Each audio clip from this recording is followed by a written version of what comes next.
Perdana Menteri Malta, Robert Abela, mengumumkan sebuah langkah bersejarah. Malta akan mengakui kemerdekaan Palestina pada tanggal 20 Juni mendatang.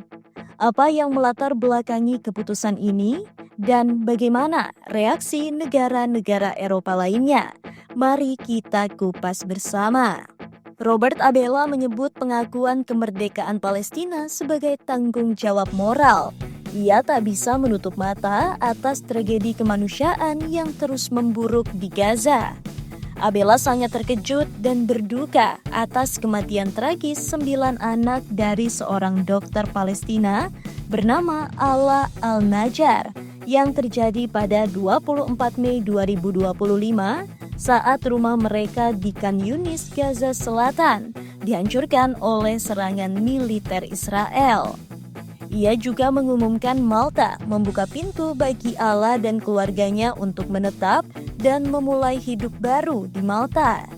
Malta bukan negara pertama di Eropa yang mengambil langkah ini. Sebelumnya ada beberapa negara besar Eropa yang juga sudah mengakui kemerdekaan Palestina.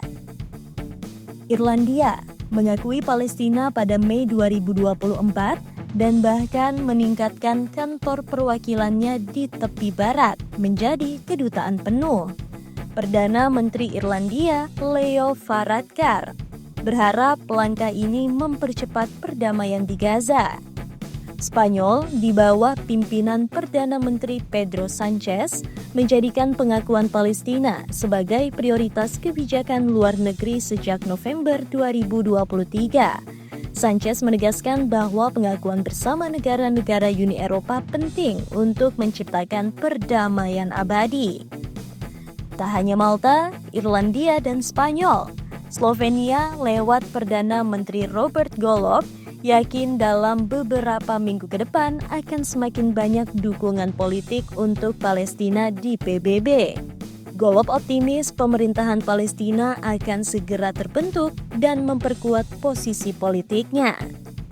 Prancis di bawah Presiden Emmanuel Macron menawarkan jaminan keamanan bagi Palestina dan membuka prospek pengakuan yang lebih formal.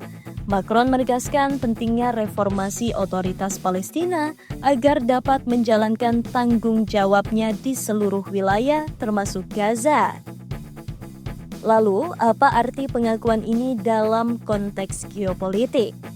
Pengakuan kemerdekaan oleh negara-negara Eropa memberikan tekanan politik yang lebih besar pada Israel dan mendukung solusi dua negara yang selama ini menjadi harapan perdamaian. Ini juga menjadi sinyal bahwa konflik Gaza dan penderitaan warga Palestina semakin mendapatkan perhatian serius di tingkat internasional.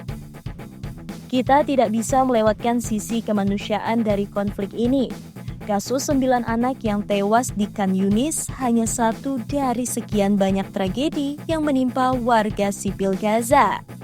Presiden Macron juga menyampaikan belasungkawa atas korban sipil, terutama atas pemboman kamp pengungsian di Rafah yang menimbulkan duka mendalam bagi rakyat Palestina. Dengan semakin banyaknya negara yang mengakui Palestina, bagaimana kelanjutan konflik ini? Pengakuan ini bisa memperkuat posisi Palestina dalam negosiasi di PBB dan di dunia internasional. Namun, konflik di lapangan tetap kompleks dengan ketegangan yang belum mereda. Di sisi lain, beberapa negara masih mempertimbangkan langkah ini secara hati-hati, mengingat sensitivitas geopolitik yang tinggi. Pengakuan kemerdekaan Palestina oleh Malta dan negara-negara Eropa lain adalah tanda bahwa dunia mulai memberikan perhatian lebih besar pada hak-hak Palestina dan mencari solusi damai.